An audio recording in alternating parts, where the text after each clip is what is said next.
하나님의 기뻐하심과 온전케 하시는 은혜가 오늘도 복된 예배를 통해서 여러분의 신앙이 더 성숙하고 깊어지는 역사가 있기를 축복합니다. 말씀의 제목 같이 나눕니다. 노아의 후손들. 아멘. 오늘 발음을 여러 가지 많이 해가지고 아주 혀 근육이 단단해지셨을 거예요. 오늘 성경에 보면 수많은 이름들이 등장하는데 좀 낯섭니다. 또 익숙한 단어들도 눈에 들어오기도 하겠지만 오늘 이 노아의 족보가 좀 중요해서 오늘 여기를 좀 같이 묵상하고 강의할까 합니다. 사실 족보 이야기가 나오면 좀 따분해요. 누가 낳고 누구는 누구를 낳고 막 그러면 여긴 그냥 넘어가자 하고 이렇게 하고 싶은데 가만히고 한 사람 한 사람을 살피면 그들로 인해서 어떤 일들이 생겼고 어떤 민족이 형성됐고 하나님은 그들을 통해서 또 어떤 일을 하셨을까 성경이 다 연결되어 있거든요. 그래서 이거를 오늘 같이 살펴보면서 말씀에 대한 지혜가 여러분 삶 속에 있기를 바랍니다. 아마 이 얘기를 오래전에 여러분은 들으셨을 겁니다. 이 날씬한 멸치 아가씨가 그래도 듬직한 문어 총각을 사랑해서 이제 혼인 이야기까지 나와서 양가 부모가 정식으로 인사를 하게 됩니다. 근데 멸치 집안에서 문어 집안을 딱 보고 나서 혼사를 치를 수 없다고 거절했다고 하잖아요. 그랬더니 날씬한 멸치 아가씨가 아버지 도대체 왜 그러세요? 저보다 덩치도 크고 얼마나 늠름하고 저렇게 멋진 신랑이 어디 있다고 왜 안 된다고 그러십니까? 그랬더니 아버지가 딱 한마디 했잖아요. 뭐라고 그랬을까? 그래요. 우리 집안은 뼈대 없는 집안하고는 사돈을 맺을 수가 없다. 혼인할 수 없다. 그래서 아무리 덩치가 크고 몸집이 커도 안 된다 해서 그랬다고 하잖아요. 그러니까 대부분 뼈대란 말의 어원을 또 따라 들어가면 족보 있는 가문 그리고 집안에 어떤 내력이 있는 집안을 원할 겁니다. 오늘 여기 지금 족보 이야기가 나왔어요. 이 족보 이야기는 어느 나라나 어느 민족이나 사실은 우리의 조상이 누굴까 하고 이렇게 찾는데 또 하나의 어떤 단초를 제공하기는 합니다. 사람들은 그래서 족보 이야기를 좋아하고요. 우리나라도 마찬가지입니다. 족보 굉장히 따져요. 그래서 또 촌수도 따지고 막 이렇게 해서 자기의 서열이 어느 정도 된다는 걸 좀 이렇게 과시하고 싶어 하려고 합니다. 그래서 고향이 상당히 중요하지요. 이제 시대가 많이 흘러서 과거만큼 명절이 되면 고향을 찾지는 않고 있지만 이제 힘들고 어려울 때 대부분 고향을 생각합니다. 내가 태어난 곳, 시작한 곳을 떠올리는 것이 우리의 일반적인 본능이요 정서라는 것을 보게 됩니다. 그런데 오늘 하나님 말씀을 가만히 보니까 굳이 여러분 우리가 성씨가 뭐요 몇 대 손이요 이런 거 따질 필요 없어요. 딱 보면 답이 나오거든요. 우리는 너나 할 것 없이 다 누구의 후손이다. 노아의 후손이다. 그럼 답이 딱 되는 거예요. 인류의 시작이 아담으로부터 출발했다가 노아 직전에 모두 다 멸망당해 버렸어요. 그러니까 세상에 뭐 성씨고 뭐고 없어요. 그러니까 노씨만 살아있다고 생각하면 돼. 아무도 없어요. 다 끝장난 세상이요. 근데 노아가 세 아들을 낳았어요. 셈, 함, 야벳 이렇게 낳고 그를 통해서 다시 이제 인류가 시작되었더라 해서 오늘 이 10장 이야기는 인류의 시작에 대한 또 다른 하나의 증거를 우리에게 제시해 주고 있다는 겁니다. 그러니까 이렇게 뭐 혈통 따라가서 막 몇 대손 찾아갖고 막 올라가면 결국 어디로 만나요? 노아로 만날 수밖에 없는 게 그래서 여러분 우리는 다 하나님 안에서 한 형제고 한 가족이라는 것을 우리가 먼저 기억하시길 바랍니다. 그래서 여러분 촌수 따질 것도 없고 뭐 할 것도 없는 이유가 다 우리는 예수님의 혈통을 따라서 아브라함의 후손을 따라서 믿음의 계보를 이뤘다라는 것을 오늘 먼저 기억하시기 바랍니다.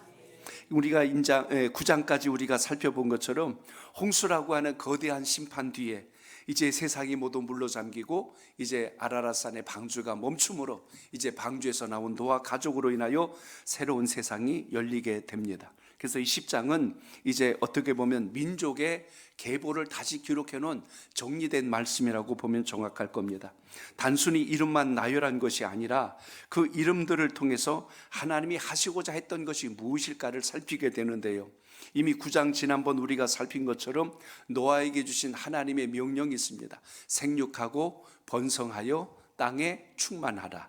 그래서 오늘 노아의 후손들이 이제 그렇게 모든 지역과 땅을 분배받고 흩어져 살게 되는 것을 보게 됩니다. 자, 그렇다면 여러분 오늘 1절이 이렇게 시작을 하죠. 1절을 읽겠습니다. 시작. 노아의 아들 셈과 함과 야벳의 족보는 이러하니라. 홍수 후에 그들이 아들들을 낳았으니. 아멘. 따라합니다. 하나님은 역사를 이끄시는 분이십니다. 역사를 이끄시는 분입니다. 아멘. 오늘 1절에 보면 단순한 족보 이야기가 아니에요. 홍수 이후에 새로운 인류가 시작되었더라. 오늘 지금 이렇게 시작하는 것을 보게 됩니다. 오늘 말씀 보면 한 70명 정도의 이름이 등장합니다. 근데 이 70명이 앞으로 민족을 이루고 지역을 분배받고 그 지역에서 거주하며 이제 큰 민족을 이루게 되는 역사를 만나게 돼요. 야벳의 후손들을 보니까 14명의 이름이 나타납니다. 함에 속한 계열을 보니까 30명 정도가 이름이 나오고, 그리고 셈의 계열을 보면 26명의 이름이 등장해요. 그래서 모두 한 70명의 이름이 등장하게 되는데, 나중에 이름을 중심으로 해서 지역과 그리고 지명이 되는 이런 현상들을 우리가 보게 됩니다. 여기서 우리가 발견해야 될 것은요, 하나님은 단순히 생육하고 번성하여 땅에 충만하라고 말씀만 하신 게 아니라 실제로 이 한 사람 한 사람들을 통해서 민족을 이룰 수 있도록 역사를 이끌어 가시는 분이 우리 하나님이란 사실을 잊지 않길 바랍니다. 그러니까 하나님은 한 사람의 인생뿐만이 아니라 그 집안의 가문, 또 그 민족, 이게 이제 열방을 통하여, 모든 열국을 통하여서 세계를 이루어 나갈 수 있는 하나의 구심점이 되게 되었더라. 이걸 지금 이야기하고 있습니다. 그렇기 때문에 하나님이 기억하는 사람이 있고, 하나님이 또 역사 속에서 잊혀지는, 지워지는 인생도 있더라라는 걸 보면, 나라도 지금까지 보존되는 나라가 있고 역사 속에 사라지는 나라들이 있는 것을 우리가 볼 수가 있습니다. 우리의 삶도 마찬가지예요. 세상이 우리를 알아주지 않을 수도 있습니다. 그러나 제일 중요한 것은 하나님께서 여러분을 기억하시고 여러분을 알아주신다면 된다는 걸 기억하시기 바랍니다. 하나님께 속했다는 게 그래서 중요한 거예요. 오늘 말씀 속에서 우리의 삶을 기억하시는 하나님의 은혜, 이걸 잘 기억하셔서 그 믿음으로 승리하시길 바랍니다. 오늘날 유엔에 가입한 모든 나라들, 그리고 종족의 기원을 따지고 보면 결국 노아의 세 자녀로부터 출발한 거예요.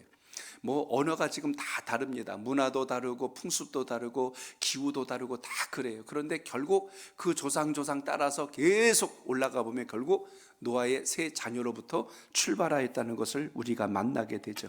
그래서 오늘 말씀 속에도 보면 5절에서도 20절에서도 31절에서도 반복되는 표현이 있어요. 각기 언어와 종족과 나라대로라고 그랬어요.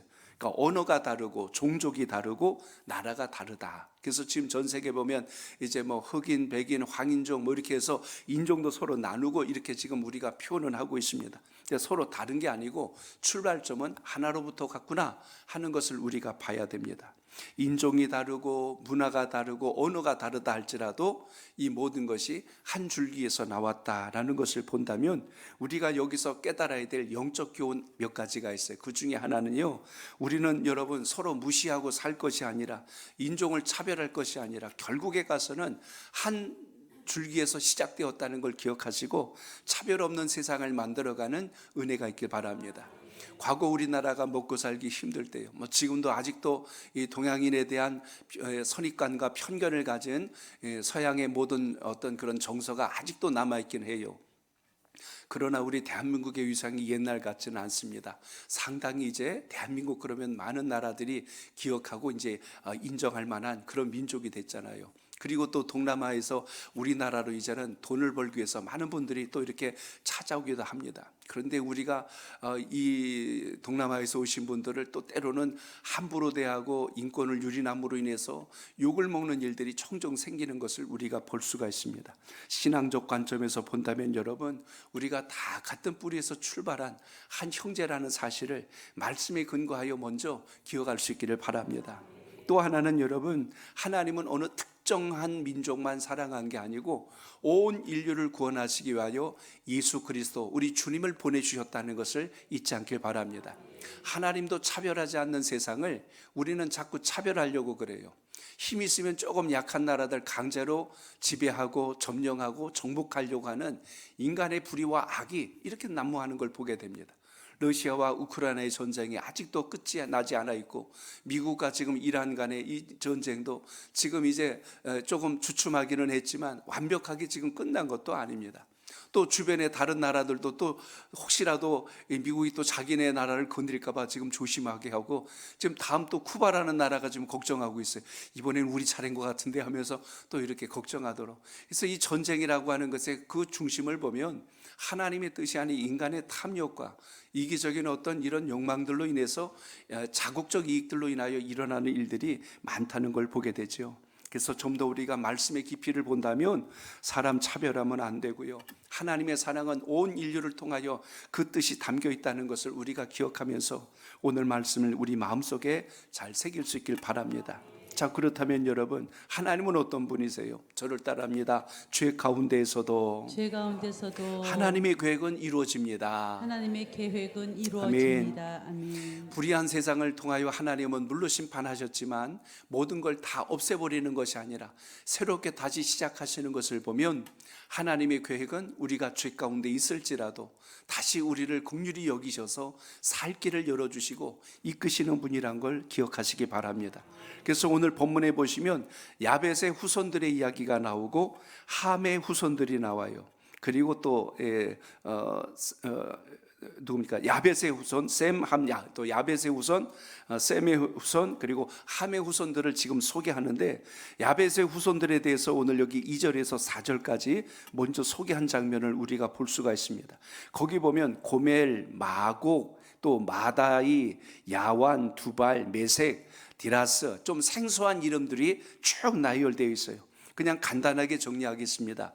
이런 나라들이 위치한 당시의 시대적 배경을 보면 오늘날 우리로 본다면 이 투르키예를 중심으로 한 소아시아 지역 있죠. 그리고 거기에서 조금 북동쪽으로, 북서쪽으로 향한 유럽 지역을 보시면 정확합니다. 이 지역에 지중해 연안을 끼고 있는 족속들이 야벳의 아들들의 후손들이 살고 있는 터를 잡게 됩니다. 그래서 지금으로 본다면 저 독일이나 프랑스 그리고 그리스 지역까지 이 지역에 있는 사람들이 다 야벳의 후손이다, 이렇게 보시면 맞습니다.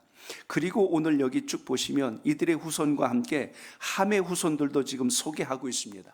그럼 함의 후손은 누구냐? 거기 보면 조금 익숙한 단어들이 보일 거예요. 구스라는 것, 구스라는 단어가 어디면 에디오피아 지역입니다. 그리고 미스라임, 이게 지금의 이집트, 당시로는 이제 애굽이라고 하는 지역이죠. 붓, 가나안, 요 지역 일대가 이제 함의 후손들이 터를 잡고 사는 민족이 되게 됩니다. 그래서 아프리카나 그리고 요 메소포타미아 지역 전체가 이제 함의 후손들이 살고 있는 터가 되고 있다 하는 것을 보게 됩니다.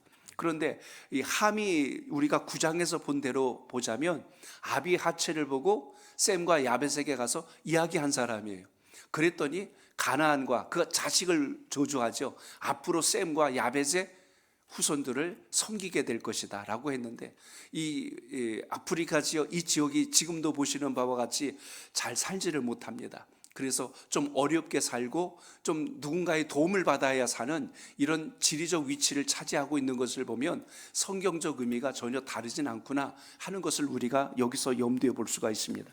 그래서 오늘 10장에 있는 이 족보를 보면 가장 많은 분량을 차지하고 있는 데가 되면 함의 후손 이야기예요. 근데 함의 후손 중에 특별히 주목할 단어가 나오는데 니므롯이라고 하는 그 인물이 등장하게 됩니다. 자, 여러분 우리 8절 한번 같이, 8절하고 9절하고 이어서 같이 보겠습니다. 8절로 9절 시작. 구스가 또 니므롯을 낳았으니 그는 세상의 첫 용사라.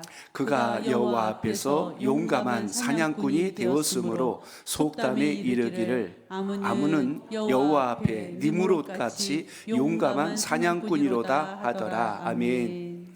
니므롯이라는 이름이 좋은 뜻은 아닙니다. 원문에 보면 반역하다란 뜻이에요. 하나님을 대적하고 하나님을 반역하고. 그래서 노아의 부끄러움을 떠벌리고 알림으로 인하여 저주를 받은 이 민족이 된 것처럼 오늘 여기 니므롯이란 뜻을 본다면 하나님을 의지하는 대신 자기 힘을 의지하고 자기 기술을 의지하고 정복하여 주변을 정복하려고 하는, 그래서 애굽이라고 하는 민족이 당대에는 굉장히 강한 민족처럼 부상됐지만 결국에 가서는 어떻게 됐어요? 역사 속에서 그렇게 강한 민족이 되지 못하는 것을 우리가 발견하게 되죠. 그래서 그들을 지칭하여 오늘 여기 보니까 이제 니므롯 이렇게 지금 표현합니다. 니므롯 같은 용감한 사냥꾼이라고 지금 표현했는데, 여기 용감한 사냥꾼이란 말 자체도 사실은 칭찬이기보다는요, 칼빈 주석에 보면 그는 그렇게 이야기합니다. 칼빈은 여호와께 반대하고 일어선 자, 이런 뜻을 가지고 있어요. 그러니까 하나님을 대적한 자, 하나님을 등진 자, 그리고 교만하여진 자, 이게 이제 오늘 여기서 소개한 니므롯. 그래서 이 함의 후손들은 하나님의 뜻을 거스리고 반대하는 민족으로 형성되었더라라는 것을 우리가 봅니다. 그래서 세상에 처음 영걸이라라고 8절에 소개되어 있는데, 이 영걸이라는 단어도 마찬가지예요. 폭력으로 세상을 통치하는 자. 그러니까 결국 오늘 이 함의 후손들은 좋은 칭호와 이름을 받지 못했다는 것을 우리가 볼 수가 있죠. 이제 훗날 이들로 인하여서 이제 바벨탑 사건이 지금 벌어지게 되죠. 결국 하나님을 대적하고 끝까지 자기의 이름을 높이려고 했던 그런 족속들로 남는 것을 보게 됩니다. 결국 함의 아들이었던 가나안이 저주를 받게 되죠. 그렇기 때문에 오늘 이민족 전체 자체가 이제 창세기 11장에 보면 끝까지 하나님의 덕스러움이 나타나지 못함으로 인하여 저주를 받고 그리고 비극적인 삶을 만나게 됩니다. 자, 그러면 오늘 여기 이제 셈에 대한 이야기가 또 나와요. 셈에 대한 이야기는 오늘 21절부터 저 마지막 31절까지가 이제 셈 후손의 이야기들입니다. 이들은 오늘 여기서 말씀한 것처럼 에벨 온 자손의 조상이다라고 지금 소개하고 있습니다. 특별히 오늘 셈의 족보가 마지막에 나온 이유가 있어요. 11장에 보면 아브라함으로 이어지는 핵심 줄기가 오늘 이 셈의 후손으로 이어져 갑니다. 그래서 이제 이들을 통해서 하나님이 새로운 민족을 만들어 가시는, 믿음의 계보를 만들어 가시는 또 하나의 역사를 우리가 주목하게 되죠. 자, 여러분 21절 한번 보세요. 21절 시작. 셈은 에벨 온 자손의 조상이요 야벳의 형이라. 그에게도 자녀가 출생하였으니. 아멘. 그래서 셈의 아들들이 나옵니다. 엘람, 아수르, 또 여기를 보면 아르박산, 루드, 아람, 이런 인물들이 쭉 등장하죠. 주로 이제 지도로 놓고 본다면 동쪽 지역에 포진되어 있는 나라들을 이야기합니다. 중동 지역과 아시아죠. 그러니까 우리 민족도 어디에 들어가냐 보면 셈의 족속에 들어갑니다. 아시아 쪽에 속하여 있는 우리 민족 모두가 이렇게 기록이 되어 있는 것을 보게 되죠. 그래서 여러분 이스라엘부터 일직선으로 쭉 선을 그어가지고 육지를 연결해서 마지막 도착하는 지점이 어디냐면 우리 대한민국이에요. 지도 한번 놓고 잘 보세요. 신기해요. 땅에서 땅끝이 어디냐면 이스라엘에서 동쪽으로 끝까지 가면 결국 우리 대한민국이 나옵니다. 여기까지예요. 땅으로. 그 다음에 이제 바다 건너가야 되는 거예요. 이렇게 연결되어 있는 것을 우리가 볼 수가 있습니다. 자, 여러분 여기서 이제 우리가 봐야 돼. 지금 이제 시끄러운 저 이란이라는 나라도 지금 포함되어 있고요. 이란은 이제 앞으로 어떤 민족이 되면 이제 바벨론 제국이 되는 나라예요. 그러니까 역사적으로 보면 이 페르시아 제국이 얼마나 막강한 힘을 가지고 과시했던 나라인가를 한번 생각해 보세요. 그러니까 미국이 지금 막 미사일을 쏴대고 지도자를 죽이고 막 그래도 이 바벨론 제국의 그 정서가 있는 이란은요, 웬만해서는 굴복을 잘 안 해요. 우리 민족이 어떤 나라인데, 그러면서 그 민족에 대한 자긍심이 대단한 민족이 또 지금의 이란인 것을 우리가 볼 수가 있죠. 오늘 여기서 여러분 중요한 인물이 등장합니다. 에벨이라고 하는 이름이 나와요. 에벨의 아들 중에 한 사람이 누구냐면 벨렉이라고 나오는데, 그 뜻을 보면 나뉘다라는 뜻을 가지고 있습니다. 그래서 하나님께서 계속하여 민족을 나누고 또 퍼뜨려서 열방에 충만한 하나님의 주의 백성들이 살아갈 수 있도록 역사한 것을 우리가 볼 수가 있습니다. 조금 더 하나 읽어볼까요? 25절입니다. 25절 시작. 에벨은 두 아들을 낳고 하나의 이름은 벨렉이라 하였으니 그때의 세상이 나뉘었습니다. 아멘. 여기 본 말씀처럼 오늘 이로 인하여서 이제 하나님의 역사와 그리고 하나님의 말씀대로 세상이 더 그 지경이 넓어지고 또 분포되는 인구의 숫자가 자꾸 늘어가는 모든 역사들을 만나게 됩니다. 오늘 안타깝지만 이제 11장부터는 또 슬픈 이야기가 시작이 되죠. 인류는 끊임없이 하나님을 대적해요. 이 정도로 불의한 백성들이라면 하나님이 버려도 12번은 더 버리셨어야 돼요. 근데도 불구하고 하나님은 여전히 그 안에서 또 하나님께서 구별하시고 택한 백성을 또 찾으시고, 그래서 이제 11장은 하나님의 영광을 가리는 바벨탑 사건이 나오고 12장에 가서는 그 속에서 하나님이 옥석을 찾아내듯이 누굴 찾아내요? 아브라함을 또 구별하셔서 마치 노아와 같이 또 한 번의 새로운 믿음의 계보를 만들어 가시는 것을 보게 됩니다. 어떻게 보면 하나님 말씀은 족보 이야기예요. 믿음의 계보 이야기. 하나님께서 구별하시고 또 찾아내시고 복줄 자를 찾으시고 은혜 베풀 자를 찾으시고, 그래서 여러분 이왕이면 하나님이 기억하시는 인생의 자리에서는 은혜가 있기를 바랍니다. 세상 살면서 조금 자존심 상하고 누가 나를 좀 알아주지 않는다고 해서 낙심치 마시고, 하나님이 여러분을 아시고 여러분을 기억하시고 여러분을 인도하시며 붙드시고 계신다는 사실을 잊지 마시고 그 믿음으로 승리하시길 바랍니다. 그렇기 때문에 하나님은 역사의 흐름 속에서 남은 자들을 통하여 다시 역사를 이루시고, 불의한 자들 속에서도 다시 하나님께서 정결한 자를 뽑아내시고 하나님의 영광을 이루어 가신다는 걸 잊지 않길 바랍니다. 세상이 아무리 악하고 흉흉해도 그것으로 인하여 우리가 낙심하지 말고 그 속에서도 여전히 일하시는 하나님을 붙들고 승리하는 믿음의 역사가 있기를 축복합니다. 오늘 말씀을 통해서 기억하십시오. 인류는 홍수 이후에도 여전히 하나님을 떠나려고 했고 자기 생각 좋은 대로 살려고 하는 불의한 마음을 아직도 버리지 못하고 있구나 하는 것을 우리가 보게 됩니다. 노아로부터 시작했으면 이제 깨끗하고 정결한 자들로 나와야 할 터인데, 우리는 아담 이후로 죄의 DNA가 우리 속에 이미 들어와 있어서 아무리 우리가 회개하고 돌이키고 의롭다 하여도 세상의 불의함이 우리 속에 침투하는 순간, 눈에 보이는 육신의 정욕, 안목의 정욕, 이생의 자랑이 우리 속에 들어오는 순간 우리의 마음은 타락하고 변질돼서 하나님을 자랑하는 게 아니고 나를 자랑하고, 주님을 높이는 게 아니고 나를 높이려고 하는 어리석은 인생이 된다는 것을 잊지 않길 바랍니다. 추중에 어느 분이 그런 이야기를 하는 걸 들었어요. 옛날 신학교 다닐 때 어느 교수님이 강의를 했는데 잊을 수가 없다는 거예요. 설교 말씀을 하셨는데 그때 설교 말씀이 뭐냐면 이런 이야기였어요. 하나님은 우리를 낮추시고 낮추시고 낮추시고 낮추시고 이렇게 설교를 하시는 거예요. 그 학생들이 착 있는데 그게 지금까지 잊을 수가 없다는 거예요. 하나님은 우리를 낮추시고 낮추시고 낮추시고, 그래서 마침내 겸손해졌을 때 나를 높이시고 높이시고 높이시고 가장 높은 곳으로 올리시는 분이 우리 하나님이십니다 하고 이렇게 이야기해요.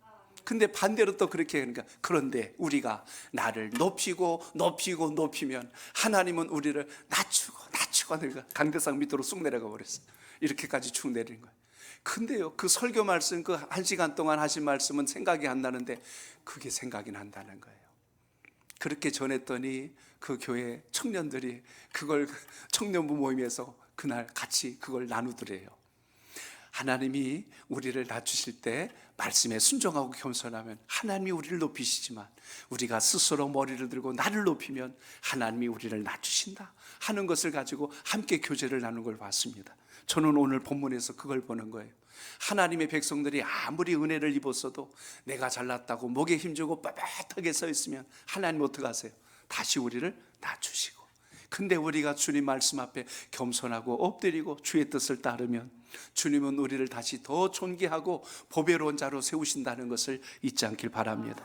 그러므로 오늘 인류는 홍수 이후에도 여전히 하나님을 떠났고 자기 중심적으로 살아가는 죄성이 남아있는 것처럼 불의한 그 백성들을 하나님은 버리지 아니하시고 여전히 그들 가운데 하나님의 역사를 이루신다는 걸 보면서 오늘도 그 믿음 속에 하나님이 찾으시는 그 한 사람, 그게 여러분의 믿음 되시길 축복합니다. 그러므로 하나님은 어떤 분이실까요? 하나님은 바로 우리의 이름을 기억하시는 분인 줄 믿으시기 바랍니다. 한번 따라합니다. 하나님은 이름을 기억하시는 분이십니다. 이름을 기억하시는 분이십니다. 아멘. 오늘 여기 말씀에 보니까요, 창세기 10장은 수많은 이름들이 등장해요. 70명의 이름이 쫙 등장하는데 이 이름들 가운데 끝까지 가는 사람이 있고 이 이름들 가운데 버림을 당하는 이름들도 있더라라는 것입니다. 그걸 보면서 우리가 깨달아야 될 게 있어요. 하나님께서는 한 사람 한 영혼을 소중히 여기시지만 그들이 하나님 말씀에 듣고 순종하고 따르지 아니하시면 하나님은 그들을 기억지 아니하시고 그들을 버리신다는 것을 우리가 발견하게 됩니다. 결국 여러분, 하나님은 아무도 알아주지 않는 이름을 기억하시고 누구도 기억하지 않는 자를 들어서 존귀하게 쓰시는 바로 그 하나님 되심을 여러분 믿고 소망 중에 쓰임받길 바랍니다. 우리는 성경에서 아브람 이름을 많이 들었기 때문에 기억하지만 사실 아브람, 그의 시작이 어디였어요? 저 갈대아지요 우르라고 하는 우상을 숭배하는 나라 속에 살고 있던 한 사람이었습니다. 그가 처음부터 믿음이 좋았던 사람도 아니었어요. 근데 하나님이 그를 택정하시고 그를 부르셔서 그를 의롭다 여겨주시고 그를 통하여 믿음의 조상 복의 근원을 삼아주셨다는 것을 여러분 기억하시기 바랍니다. 하나님을 따르지 않고 믿지 않는 족속들 사이에서 한 사람을 찾아내시고 그 영광을 이루셨다면, 지구를 놓고 지도책을 펴놓고 전 세계 수많은 나라들이 있어요. 그 중에만 280국이 넘는 이 나라들 중에 우리 이 대한민국을 지금 하나님이 어떻게 이렇게 사랑하시면서 지금까지 쓰실까? 어떻게 보면 우리 민족의 땅으로 보나 인구수로 보나 어디랑 견져볼 때 그렇게 많은 민족이 아님에도 불구하고 어떻게 보면 역사의 딱 중심처럼 지금도 이 복음의 마지막 거점을 이뤄나가는 바로 중앙에 있다는 것을 기억하시면서 오늘 제2의 예루살렘과 같은 우리 자유 대한민국이 하나님의 역사를 끝까지 이루는 것에 아름답게 쓰임받도록 우리는 오늘도 겸손한 마음으로 주의 뜻을 따르는 은혜가 있기를 바랍니다. 그러므로 오늘 말씀에서 여러분 우리가 깨달아야 되는 게 있어요. 우리의 이름이 세상에 알려지지 않는다고 해서 두려워할 것이 아니라 가장 중요한 것은 내가 하나님 앞에 어떤 삶을 살고 있는가, 오늘도 점검해 볼 수 있는 믿음의 지혜가 있기를 바랍니다.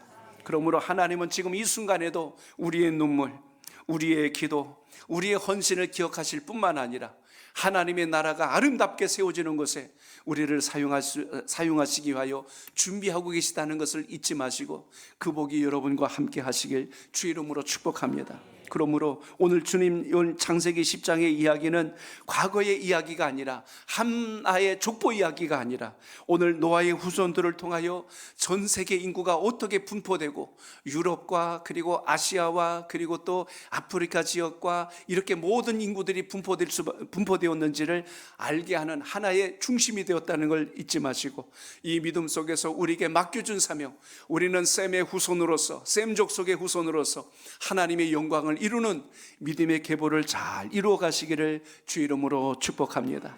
이제 여러분의 자리에서 우리가 해야 될 게 있어요. 우리의 가정에서나 우리의 일터인 직장에서나 교회에서나 우리 모두가 하나님의 부름을 받은 거룩한 백성됨을 오늘도 기억하시기 바랍니다. 오늘 32절은 이렇게 끝을 맺고 있어요. 자, 32절 봅니다. 시작. 이들은 그 백성들의 족보를 따르면 노아 자손의 족속이들이요 홍수 후에 이들에게서 땅의 백성들이 나뉘었더라. 아멘. 자, 여러분 오늘 여기 결론을 통해서 우리가 발견해야 될 게 있습니다. 우리 모든 민족이 뭐다? 한 혈통으로 시작되었다. 그러니까 서로 미워하고 차별하고 분쟁하고 다툴 이유가 없는 것은 인류는 어차피 한 형제됨에 대한 사실을 먼저 기억하고 주의 영광을 이루는 역사가 있기를 바랍니다. 피부색이 다를 수 있어요. 언어가 다를 수 있습니다. 문화가 다를 수 있습니다. 그러나 우리의 모든 조상은 노아로부터 출발했구나, 그의 세 자녀로부터 이 세계의 모든 민족이 분포되었구나 하는 것을 보게 됩니다. 근데 그게 창세기만의 이야기가 아니라 사도행전에 보시면 누가가 기록한 말씀에 동일한 글이 하나 나옵니다. 누가복음 17장 우리 26절 한번 보세요. 사도행전 시작. 인류의 모든 족속을 한 혈통으로 만드사 온 땅에 살게 하시고 그들의 연대를 정하시며 거주의 경계를 한정하셨으니. 아멘. 이 말씀이 그걸 증명해 주고 있어요. 인류의 모든 족속이 뭐래요? 한 혈통으로 만드사. 이제는 여러분 모두가 우리가 한 혈통됨을 잊지 않길 바랍니다. 저는 A형인데요, 저는 B형인데요, 그거 이야기 아닙니다. 예수 그리스도 안에서 이제는 우리가 온 인류가 하나님 안에서 한 형제됨을 우리가 말씀을 통하여 먼저 기억하시기 바랍니다. 그리고 말씀드렸죠. 역사의 주관자는 누구세요? 하나님이신 거예요. 사람이 나라가 아무리 강하다고 우리 자기의 이름을 높인다 할지라도 하나님이 붙으시지 않는 민족은 결코 마지막 때까지 살아남을 수가 없을 것입니다. 오늘 여기 보면 70명의 이름이 등장합니다. 이게 앞으로 70개 민족으로 형성되는 것을 이제 보게 됩니다. 고대 사회에서 전 세계를 상징하는 대표적인 인물들이 오늘 여기서 다 지금 등장한 것입니다. 그렇기 때문에 하나님은 이스라엘 민족만 아니라 흩어진 모든 열방의 민족들을 살리기 위하여 오늘도 우리에게 국률과 자비의 손길로 예수 그리스도의 복음으로 하나 되도록 인도해 주셨다는 걸 기억하시고 이 믿음이 살아있기를 바랍니다. 또 하나만 더 전합니다. 흩어지면 여러분 심판인 동시에 하나님의 은혜라는 것을 여러분 기억하시기 바랍니다. 사도행전에 보세요. 로마의 핍박과 압제로 인하여 믿는 자들이 숨어서 예배를 드리고 그리고 함께 모이기가 쉽지가 않아서 그래서 결국 다 흩어져 버립니다. 그러면 교회가 깨지고 공동체가 사라질 줄 알았는데 그들이 흩어져서 뭐 했어요? 그곳에서도 복음을 전파하고 증거한 것처럼. 그래서 흩어짐이라고 하는 것은 무조건 심판이 아니라 그걸 통해서 더 크신 하나님의 역사와 영광이 이루어져 가고 있다는 것을 우리의 삶 속에서 잊지 않길 바랍니다. 그래서 이스라엘에서 출발했던 복음이 어디로 갔어요? 유럽으로 건너갔고 유럽에서 시작된 그 복음이 이제 종교개혁이라는 걸 통하여서 이것이 저 아메리카 대륙으로 건너가고 그리고 이제 그 유럽 전역을 퍼져서 다시 이제 이 어디입니까? 아시아 지역으로 복음이 움직여져 온 것처럼 이제는 우리가 해야 될 가장 귀한 사명이 있다면 복음이 우리에게 전달되고 우리에게 그 사명의 촛불이 왔다면 이걸 가지고 또 열방을 비춰나갈 수 있는 사명의 자리에서 아름답게 세움받기를 축복합니다. 이제 여러분 오늘 10장은요 서두에 말씀드린 대로 족보 이야기를 넘어서 인류가 어떻게 시작되었는지 셈, 함, 야벳의 후손들로 전 세계 인구가 분포된 것처럼 이제 그 속에서 하나님이 우리에게 맡겨준 사명, 주님께서 우리에게 복음을 담게 하시고 그걸 통해서 영혼과 민족을 살리라고 사명 주신 것을 잊지 마시고 오늘도 이 뜻을 잘 이룰 수 있는 우리 모두가 되시기를 주의 이름으로 축복합니다. 이제 말씀이 결론을 맺습니다. 오늘 여기 본문에 보시면 함의 후손 가운데 니무롯이라고 하는 인물을 다시 한번 상기해 보십시오. 그의 특징을 하나로 정의한다면 자기의 이름을 내기 위해서 힘을 쌓는 사람이었어요. 인류는 딱 둘로 갈라집니다. 나의 이름을 높이려고 힘을 쌓는 사람이 있고 하나님의 영광을 이루려고 힘을 쌓는 사람들이 있습니다. 오늘 교회 공동체는 주의 영광을 이루시고자 우리에게 주신 시간, 재능, 은사를 동원하여 하나님의 영광을 쌓는 셈의 후손들이 될 줄로 믿습니다. 오늘 우리 모두가 이 믿음, 이 신앙을 가지고 주의 나라가 이 땅에 임하기까지 복음의 횃불을 높이 들고 하나님의 영광을 이뤄가는 놀라운 역사가 있기를 주의 이름으로 축복합니다. 노아의 후손들이 각기 자기의 지경에서 민족을 이루어진 것처럼 오늘도 우리에게 맡겨준 지경이 있죠. 가깝게는 여러분의 가정이 있고 좀 더 넓게는 우리 교회 공동체가 있습니다. 조금 더 넓게는 여러분의 일터가 있어요. 그곳에서 우리 모두 하나님의 영광, 주님의 사명을 이룰 수 있는 놀라운 역사가 살아있기를 축복합니다. 오늘 10장의 말씀 속에서 하나님이 기억하는 그 이름, 주님이 다시 오실 때까지 기억될 수 있는 그 한 사람의 이름, 오늘 그 이름이 오늘 귀한 예배를 드린 여러분의 이름이 되시고 여러분의 집안이, 여러분의 가문이 하나님의 영광을 이룰 수 있는 존귀한 제사장의 가문이 되시기를 주의 이름으로 축복합니다.